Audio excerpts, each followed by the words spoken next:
सगळ्यामध्ये वर्ल्ड कपच्या बाबतीमध्ये पहिली विकेट साऊथ आफ्रिकेची पडलेली आहे। हासिम आमलाला स्लिपमध्ये कॅच आउट केलेला आहे बुमरानं।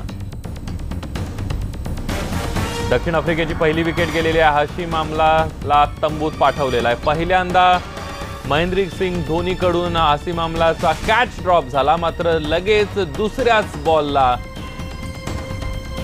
जसप्रीत बुमराहनं स्लिपमध्ये हासिम आमलाला कॅच आउट केलेला आहे। आता जी सगळ्यात महत्त्वाची बातमी आहे, त्यामुळे दक्षिण आफ्रिकेला पहिला फटका बसलेला आहे। पहिला धक्का दक्षिण आफ्रिकेला दिलेला आहे। यानंतर बघूया पुढची बातमी। राज ठाकरेंनी नुकतंच राज्यातल्या दुष्काळी परिस्थितीवर ट्विटद्वारे भाष्य केले। दुष्काळ, अतिवृष्टी, चक्रीवादळ, तापमान वाढ या बातम्या अनेक वर्ष आपण नित्यनेमानं वाचतोय, पण त्यामागचं दाहक वास्तव आपल्या लक्षात येत नाहीये। आजपर्यंत मराठवाड्यात पाण्याचं दुर्भिक्ष होतं, पण आता कोकणात देखील हीच परिस्थिती आहे। आपण सर्वांनी सावध होऊन पुढच्या हाका ऐकायला हव्यात, असं राज ठाकरेंनी आपल्या